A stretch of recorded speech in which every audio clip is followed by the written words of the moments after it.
समय सार जी, सर्व विशुद्ध ज्ञान अधिकार। कल हमने देखा प्रतिक्रमण, प्रत्याख्यान और आलोचना। ये चारित्र के ये 383 से 386 गाथा तक अपना हुआ था और अंत अंत में ये कहा था कि जो आत्मा प्रतिक्रमण, प्रत्याख्यान, आलोचना ऐसे अपने स्वरूप का निरंतर अनुभव करता है, वो ही चारित्र है। अब आगे की गाथाओं का सूचक काव्य कहते हैं, जिसमें ज्ञान चेतना और अज्ञान चेतना इनका फल प्रकट करते हैं।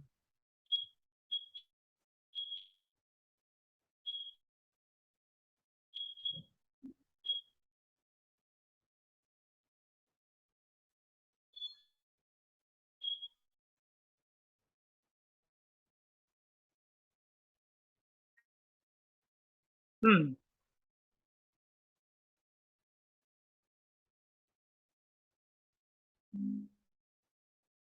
ज्ञानस्य संचेतनयैव नित्यं प्रकाशते ज्ञानमतीव शुद्धम् अज्ञान संचेतनया तु धावन् बोधस्य शुद्धिं निरुणाद्धि बंध।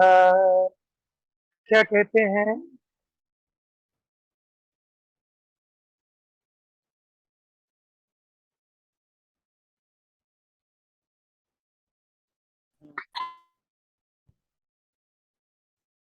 हम्म निरंतर ज्ञान की संचेतना से ही ज्ञान अत्यंत शुद्ध प्रकाशित होता है। माने जो ज्ञान अभी है, उस ज्ञान स्वरूप का संचेतन करने से, उसका अनुभव करने से ज्ञान अत्यंत शुद्ध प्रकाशित होता है। देखो, स्वभाव से तो शुद्ध है, ठीक है, लेकिन वो शुद्धता पर्याय में भी व्यक्त होती है, माने केवल ज्ञान होता है। और अज्ञान की संचेतना से बंध दौड़ता हुआ ज्ञान की शुद्धता को रोकता है, अर्थात ज्ञान की शुद्धता नहीं होने देता। माने ज्ञान को छोड़कर बाकी अन्य जितने भी प्रभाव हैं, उन रूप अपने आत्मा का संचेतन करना, कि गाड़ी बंगले से, शरीर आदि संयोगों से अथवा कर्मों से और विकारी भावों से जो मात्र इससे अपना संचेतन करता है, उसको बंद दौड़ता हुआ ज्ञान की शुद्धता को रोकता है, अर्थात ज्ञान की शुद्धता नहीं होने देता।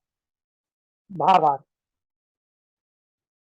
किसी के प्रति एकाग्र होकर, माने उसी को मुख्य करके उसी का अनुभव रूप स्वाद लिया करना, वह उसका संचेतन कहलाता है।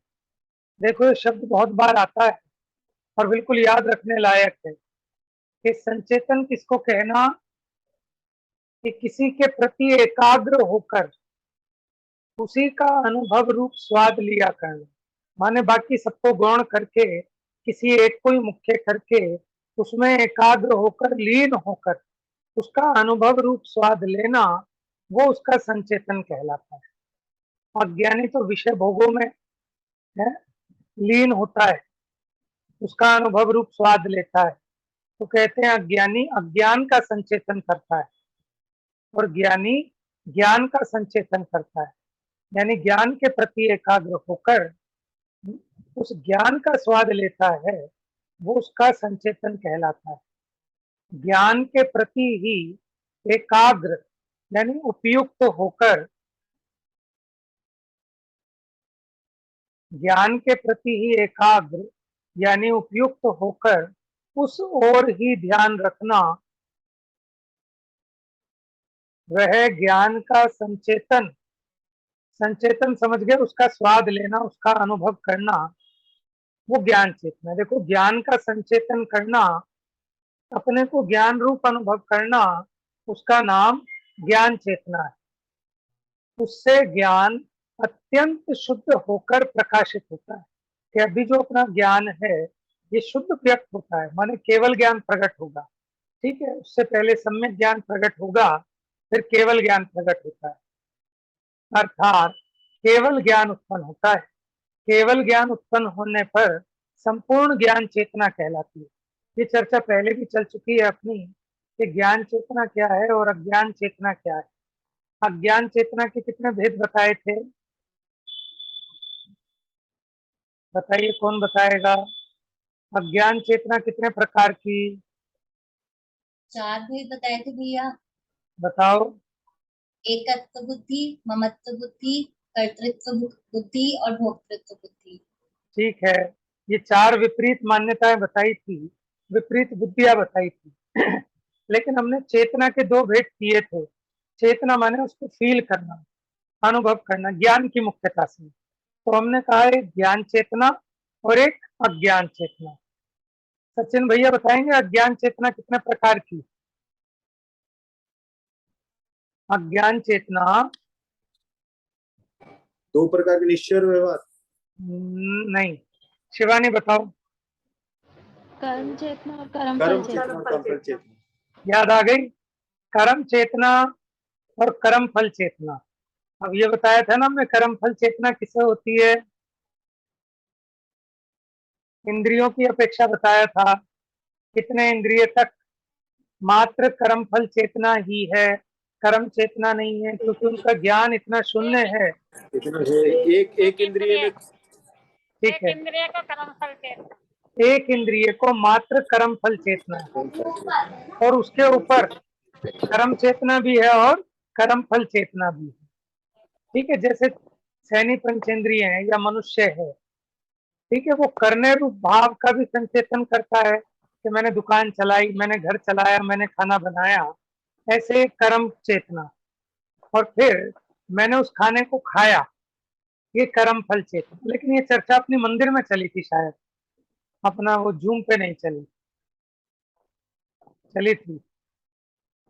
ठीक है, यही हुई थी भैया, यही। अच्छा अच्छा। तो हमने जो उसको भोगा, पर द्रव्य को भोगने संबंधी अनुभव किया, उसका नाम कर्म फल चेतना। तो अज्ञानी अपने को देह रूप, अमीर गरीब रूप, ठीक है, संयोगो रूप ऐसा तो संचेतन करता है, लेकिन मैं एक जानन मात्र माने वस्तु हूँ, ऐसा अपने ज्ञान का संचेतन नहीं करता। तो ज्ञान का अगर संचेतन करे तो वो सम्यक ज्ञान रूप है, और उसी से केवल ज्ञान होता है। और यह ज्ञान रूप संचेतन करता है तो मिथ्या ज्ञान बना रहता है। ठीक है, आगे देखते हैं, लिखा है देखिए यहाँ भाई, अज्ञान रूप अर्थात कर्म रूप और कर्म फल रूप उपयोग को करना।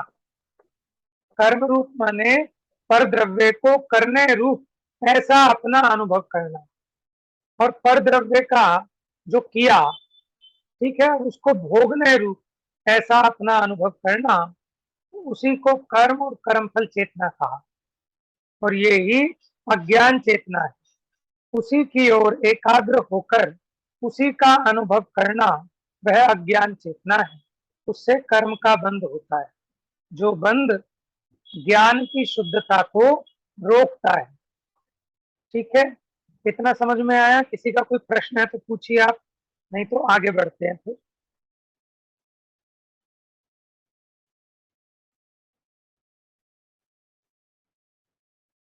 चलिए, जो हमारी गाथाएं हुई थी कल तक, परसों तक, अब तात्पर्य वृत्ति टीका, यानी हम एक साथ 3-3 आचार्यों को पढ़ रहे हैं। कोई बताएगा कौन कौन से 3 आचार्यों को? लो जी, यहाँ स्क्रीन खत्म हो गई है। ठीक है, आगे की पीडीएफ बनाई नहीं है, चलो बना के कल डालेंगे। बताइए कौन कौन से 3 आचार्यों को पढ़ रहे हैं? ये जो हम अभ्यास कर रहे हैं यहाँ पर, इसके माध्यम से कौन कौन से 3 आचार्यों को हम देख रहे हैं, उनका विषय। चलिए, बता रहा है कोई? तो अमृत चंद्राचार्य हैं, और एक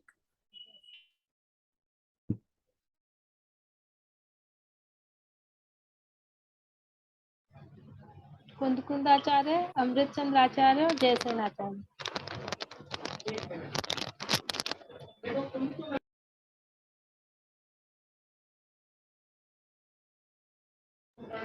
गाथाएं।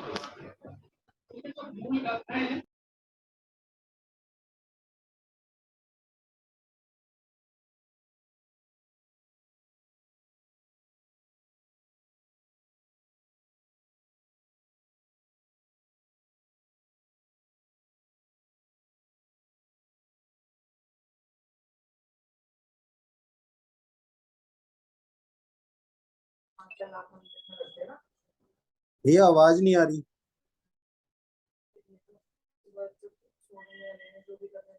हाँ, म्यूट कर दिया था मैंने गलती से। हाँ जी, देखिए कुंद कुंद आचार्य की ये गाथाएं, ये देख रहे हैं आप, ये जो प्राकृत में लिखी हैं, कम्मम जम पुव्व कयम, ये मूल समय सार है। ठीक है, समय सार की गाथाएं ये कुंद आचार्य ने लिखी है। अब इसकी जो संस्कृत की है, ये संस्कृत, ये टीका अमृत चंद्र आचार्य ने की है। उन्होंने संस्कृत भी लिखी इन गाथाओं की और फिर इस पर अपना खुलासा किया। ये देखिए जो लिखा है ना, ये या खलु उद्गल कर्म विपाक भवेभ्यो भावेभ्यश्चेत्य आत्मानम, ये संस्कृत में उन्होंने व्याख्या की, जिसका नाम है आत्मख्याति टीका। किसने की? अमृत चंद्र आचार्य ने। कुंद आचार्य आज से लगभग 2000 वर्ष पहले हुए। ठीक है, फिर उनके 1000 वर्ष बाद ये अमृत चंद्र आचार्य हुए। अमृत चंद्र आचार्य ने इसका खुलासा किया, ये टीका की। ठीक है, ये जो टीका की, बाद में विद्वानों ने इसकी हिंदी टीका की। ये जो संस्कृत में था, इसका हिंदी अनुवाद किया, जिसको कहते हैं भाषा टीका। ये जैसे कलश भी लिखे। कलश भी बताता हूँ। इसकी जो हिंदी भाषा वचनिका की, वो जयचंद जी छाबड़ा, ये विद्वान हुए अभी से 200 300 400 लगभग 300 से 400 वर्ष हुए हैं। तो जयचंद जी छाबड़ा ने ढूंढारी भाषा में की थी, अब ये हिंदी में अनुवाद हो गया उसका। ठीक है, और बीच बीच में कलश भी लिखे, जो अभी हमने कलश पढ़ा, ये जो कलश पढ़ा ना, ये भी उसी टीका का पार्ट है, आत्मख्याति टीका का। तो अमृत चंद्र आचार्य जहां उन्हें लगता है, वहां वो श्लोक, संस्कृत का श्लोक लिखते हैं। अलग अलग छंद हैं, बहुत सुंदर सुंदर छंदों में है। ठीक है, उपजाति, शार्दूल, विक्रीड़क और मालिनी, शालिनी, रथोद्धता है, बसंत तिलका, हरि श्लोक भी हैं, अनुष्टुप भी हैं। तो बहुत भरमार है अलग अलग टाइप के छंदों की। मंद्राक्रांता, ठीक है, ये सब अमृत चंद्र आचार्य का है। अब इन्हीं गाथाओं पर, जो 4 गाथाएं पढ़ी ना हमने ऊपर, प्राकृत की जो गाथाएं थी, उन्हीं गाथाओं पर ये तात्पर्य वृत्ति टीका की गई। ये जयसेन आचार्य ने की। ये अमृत चंद्र आचार्य के और 200-300 साल बाद हुए जयसेन आचार्य, उन्होंने अपनी एक अलग टीका लिखी। उन दोनों का आधार लेकर इन्होंने और अच्छे से टीका लिखी। ये जो संस्कृत में लिखी है तात्पर्य वृत्ति, ये जयसेन आचार्य की टीका है। इसमें इन्होंने नए प्रमाण आदि से बहुत खुलासा किया और बाद में इसकी हिंदी भी की गई है। ठीक है, अभी आज ये आपके पास है नहीं।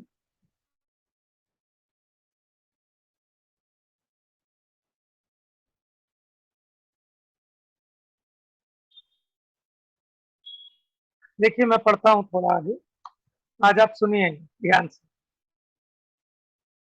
देखिए संस्कृत है आपके पास, ये संस्कृत है। ठीक है, इससे भी आपको समझ में आएगी। अब नहीं है हिंदी मेरे पास है, संस्कृत आपके सामने है, तो इसी से आप समझ लो। आज क्या लिखा है? अथ माने अब, निश्चय प्रतिक्रमण, निश्चय प्रतिक्रमण, निश्चय प्रत्याख्यान, निश्चय आलोचना,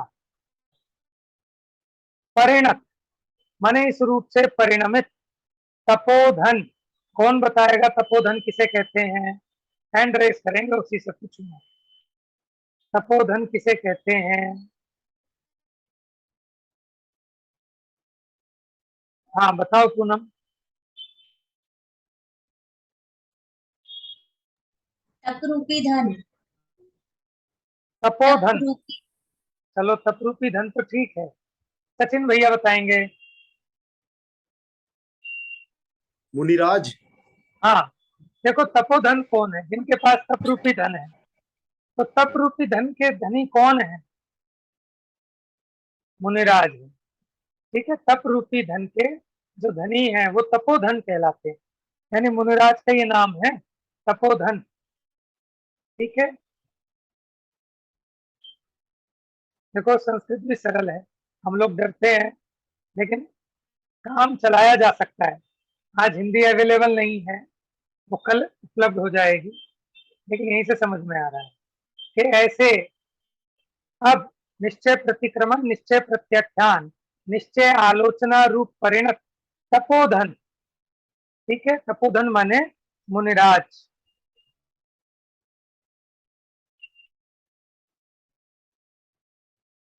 मुनिराज एवा भेदेन निश्चय चारित्रम भविति इति उपदिशति, माने ऐसा उपदेश देते हैं। कौन देते हैं उपदेश? तपोधन। मुनिराज क्या उपदेश देते हैं? मुनिराज ये उपदेश देते हैं कि निश्चय प्रतिक्रमण, निश्चय प्रत्याख्यान, निश्चय आलोचना रूप परिणमने से ही निश्चय चारित्र होता है। भवति इति उपदिशति, के होता है ऐसा उपदेश देते हैं। बात समझ में आ गई? क्या उपदेश है मुनिराज का? जो निश्चय प्रतिक्रमण, निश्चय प्रत्याख्यान, निश्चय आलोचना इन रूप से परिणमित होता है, ठीक है, वही निश्चय चारित्र होता है। भवति माने होता है, इति उपदिशति ऐसा उपदेश देते हैं। आगे देखिए।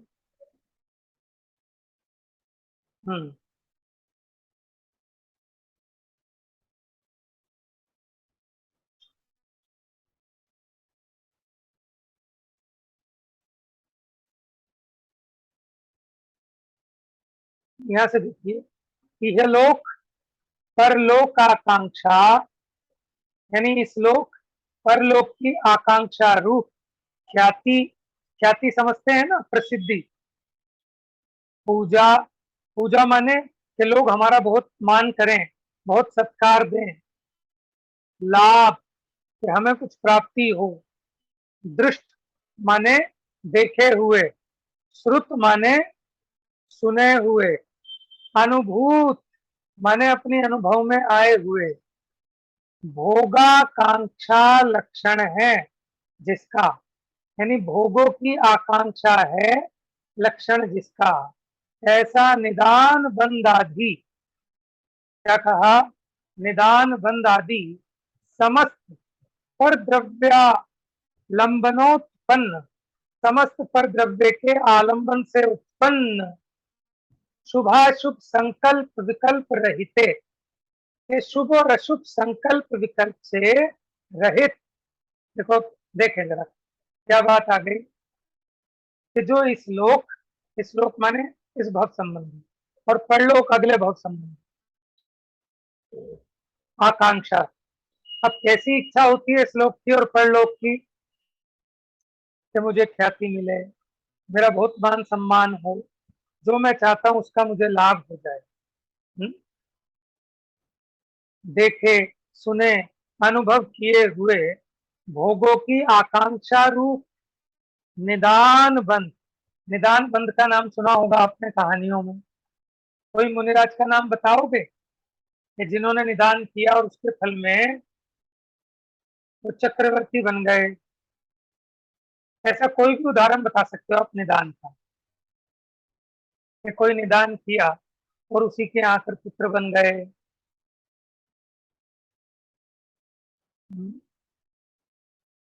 आ रहा है कोई पुराण की कथा याद?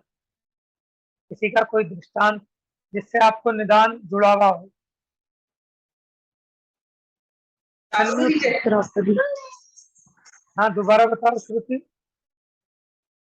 द्रौपदी। द्रौपदी ने क्या निदान किया था? वो एक उसको देख के, वेश्या को देख के बोला था। बहुत बढ़िया।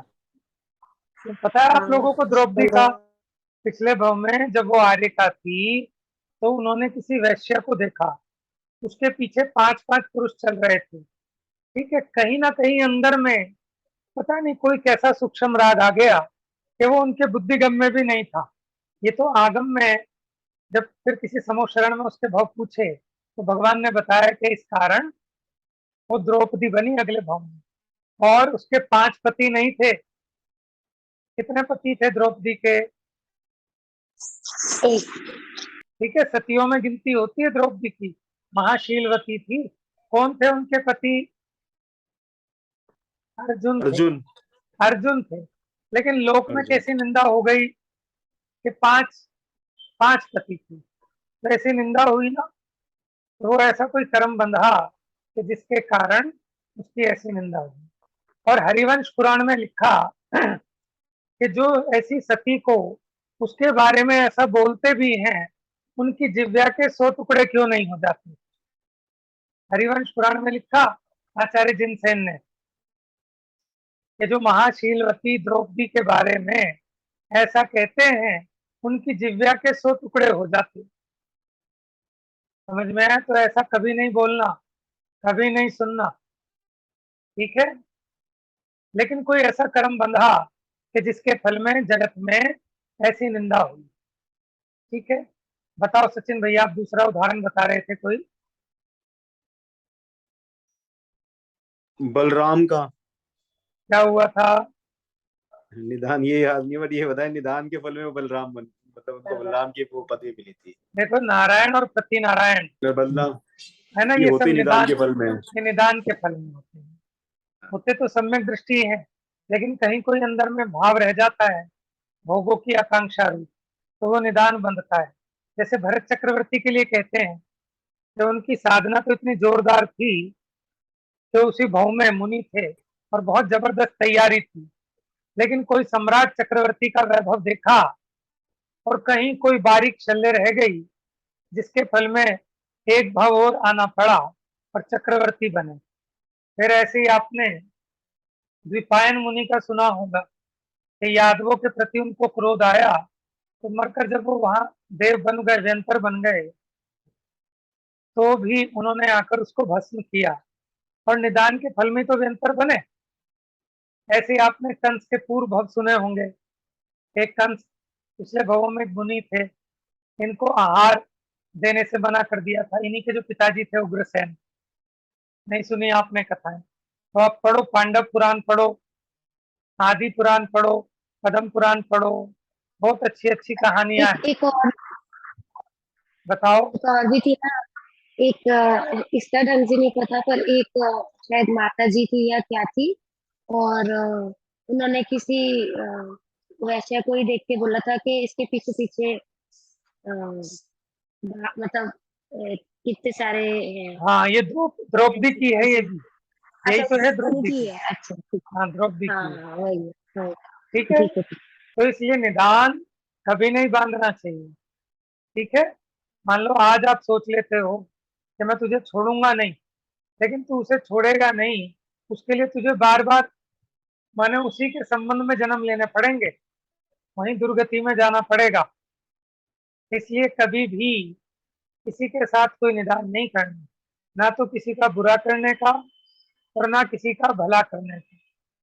समझ में आया? सुकुमाल मुनि की या सुकौशल मुनि राज की भाभी ने भी तो नियम किया था कि वो हाँ, उनके अब देखो, पैर रक्षण कर। निदान किया, वो निदान बंद बांधा और उसे पूरा करने के लिए बताओ कौन सी पर्याय में आना पड़ा है? सियालनी थी? फॉक्स। लोमड़ी है? लोमड़ी थी। ठीक है, देखो कैसी दुर्गति हुई। तो वो निदान बंद है। अथवा भोगों की आकांक्षा रूप निदान बंद, कि मुझे भी ऐसे भोग मिल जाएं, ऐसा निदान नहीं बांधना। ठीक है, और चाहने से नहीं मिलते, लेकिन आपका पुण्य बहुत ज्यादा हो और आप ऐसी छोटी मोटी चीज मांग लें तो मिल जाती है, लेकिन उसमें नुकसान है। समझ में आया? सामने वाले 1100 का लिफाफा देने वाले थे, आपने 100 रुपए मांग लिए, तो नुकसान हो गया ना। अरे आपको केवल ज्ञान मिलने वाला था, आपने केवल ज्ञान ठुकरा कर चक्रवर्ती का वैभव, उसकी इच्छा कर ली, वो केवल ज्ञान रूपी मुक्ति लक्ष्मी दूर चली गई। समझ में आया? क्योंकि स्त्रियों को सब बर्दाश्त है, लेकिन किसी दूसरी स्त्री उसको बर्दाश्त नहीं है। ऐसे ही अगर कोई लक्ष्मी रूपी स्त्री पर रीझा है, तो मुक्ति रूपी स्त्री उससे दूर चली जाती है। ये केवल ज्ञान लक्ष्मी दूर चली गई, जिसको ये वैभव, चक्रवर्ती का वैभव अच्छा लगा, तो केवल ज्ञान दूर चला गया। ठीक है। तो यहाँ कह रहे हैं, ऐसे भोगों की आकांक्षा रूप जो निदान बंद है, समस्त परद्रव्य अवलंबन से उत्पन्न जो शुभाशुभ संकल्प विकल्प से रहित है, माने इन सबसे, किस लोक की, परलोक की आकांक्षा रूप ख्याति लाभ पूजा की चाह, देखे भोगे सुने हुए जितने भी भोगों की आकांक्षा रूप निदान बंद आदि समस्त परद्रव्यों के आलंबन से उत्पन्न होने वाले शुभ अशुभ संकल्प विकल्प से रहित विशुद्ध ज्ञान दर्शन, देखो शून्य माने उससे रहित, विशुद्ध ज्ञान दर्शन स्वभावात्म तत्व, माने विशुद्ध ज्ञान दर्शन स्वभाव रूप जो आत्म तत्व है, उसके सम्यक श्रद्धान ज्ञान अनुभव रूप अभेद, लिखा है ना रूपाभेद, यानी रूप अभेद रत्न त्रयात्मक के, क्या कहा?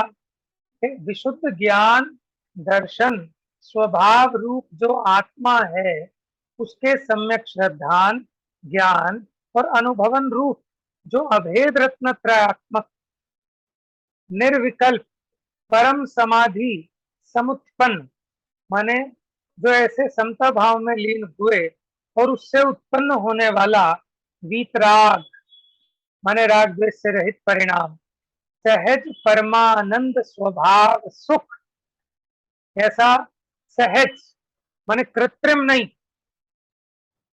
सहज निराकुलित परम आनंद स्वभाव सुख रसास्वाद, रसास्वाद माने उसका रसास्वादन रूप समरसी भाव परिणामेन, समरसी माने समता भाव रूप परिणाम सालंबने, ऐसे उस परिणाम के आलंबन से भरितावस्थे भरपूर, देखो जिसको अपनी आत्मा का सहज विपराग भाव का रसास्वादन हुआ, ठीक है, अब उस रस के आलंबन से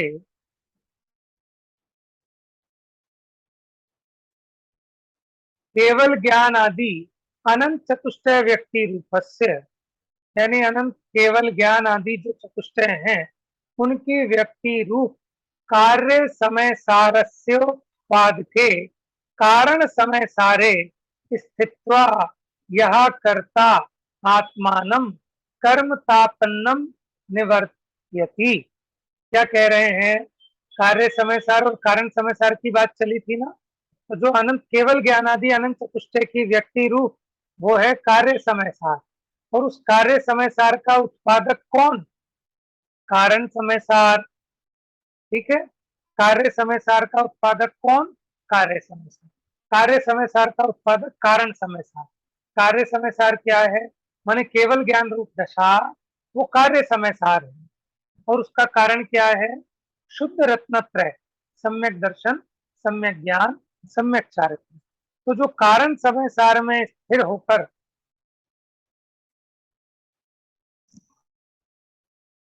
ठीक है, यह करता, जो करता आत्मानम, आत्मा को कर्म तापन निवर्त्यति।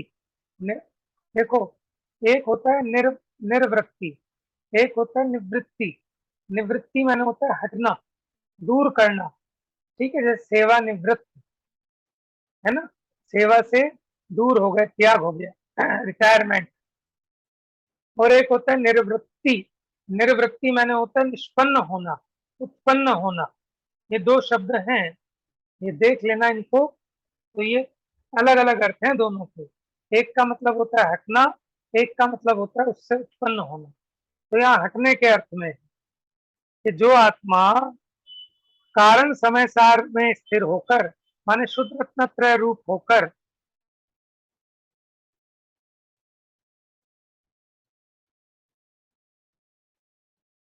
ठीक है, कर्म तापन निवर्त्य थी, माने आत्मा को करता है, क्या करता है, दूर करता है। तस्मात् सकाशात,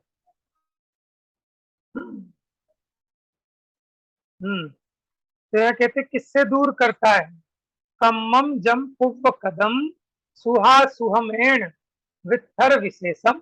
ये जो अपनी गाथा चली थी कि कर्म जो पूर्व में किए हैं, सुह असुह माने शुभ और अशुभ रूप, वित्थर विशेषम जिनका बहुत विस्तार है, ऐसे अनेक प्रकार के जो शुभाशुभ कर्म हैं पूर्व में किए हुए, उनसे अपने आत्मा को दूर करता है।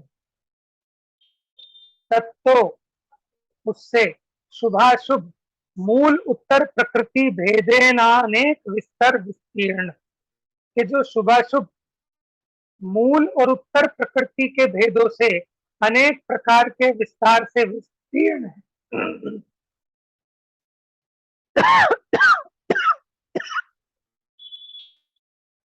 समझ गए? अनेक भेद कैसे हैं कर्म के, या तो शुभ रूप, अशुभ रूप, 8 मूल प्रकृतियां, उत्तर प्रकृति 148, और उसके उत्तर भेद करेंगे तो असंख्यात हो जाएंगे। पूर्व कृतम यत् कर्म तस्मात्, तो पुराने किए हुए जो कर्म है उनको, यानी यह बात किसकी आ गई, सो पड़ी कम्मणम, उसका क्या कहा कि वो प्रतिक्रमण है। कौन प्रतिक्रमण है, कि जो शुद्ध रत्न त्रय रूप स्थित है वो आत्मा प्रतिक्रमण है। सा पुरुष एवा भेद नयन निश्चय प्रतिक्रमणम भवति इति अर्थ, के ऐसा अर्थ है कि वह पुरुष अभेद निश्चय नय से वो प्रतिक्रमण रूप है। कि कौन आत्मा, कि जो पुराने कर्मों से अपने आत्मा को दूर करता है। कैसे दूर करता है, कि शुद्ध रत्न त्रय रूप होकर, यानी कारण समय सार में स्थित होकर, फिर उससे उसे क्या उपलब्धि होगी, कि उसको कार्य समय सार उपलब्ध होगा, केवल ज्ञान होगा। ठीक है, इतना समझ में आया? अब किसी का प्रश्न है तो पूछिए, क्योंकि तो समय होने वाला है। आगे की चर्चा कल चलाएंगे। ये पैराग्राफ समझ में आया आपको? देखो आपका पढ़ा हुआ है, उसी का रिपीटेशन चल रहा है। सामान्य से इतनी बात कही है कि जो अनादि से भोगों की आकांक्षा रूप जो अशुद्ध भाव था, उसे छोड़कर विशुद्ध ज्ञान दर्शन स्वभाव में स्थित होकर समरसी भाव के आलंबन से स्वद्रव्य का आलंबन लेकर कार्य समय सार का जो उत्पादक है, ऐसे कारण समय सार में स्थित होने से है, जो पूर्व में किए हुए कर्मों से अपने आत्मा को दूर करता है, वह आत्मा प्रतिक्रमण है। बस इतनी बात बताई। अब आगे बात आएगी कि कौन आत्मा आलोचना है, कौन आत्मा प्रत्याख्यान है, और जो प्रतिक्रमण आलोचना प्रत्याख्यान रूप परिणमित होता है वह आत्मा डैश है। हैंड रेस करेंगे, क्वेश्चन है आज का। फिर से बताऊं क्वेश्चन? चलो बताओ पूनम।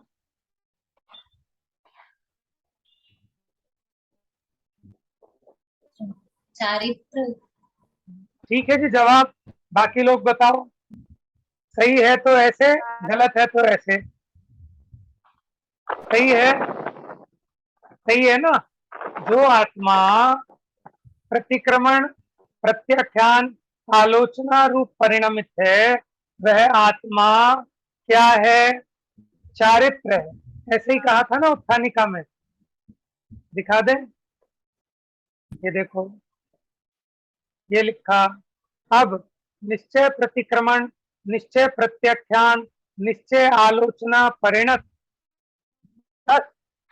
को तपोधन मुनिराज एवा भेदेन, मैंने ऐसे अभेद रूप से निश्चय चारित्र है, निश्चय चारित्रम भवति, निश्चय चारित्र होता है, इति उपदिशति। मुनिराज ऐसा कहते हैं कि जो निश्चय प्रतिक्रमण, निश्चय प्रत्याख्यान, निश्चय आलोचना रूप परिणमित होता है वह निश्चय चारित्र है। और चारित्र ही डैश है।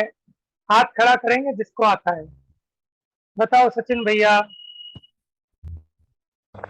चारित्र ही धर्म है। धर्म है। बताओ मम्मी, ठीक कह रहे हैं?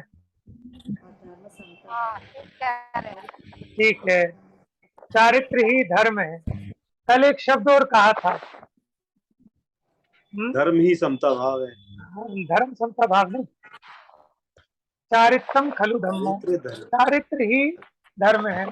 धम्मो जो सो समोत्ति निर्दिष्ट, धर्म क्या है कि जो समता भाव है वह धर्म है।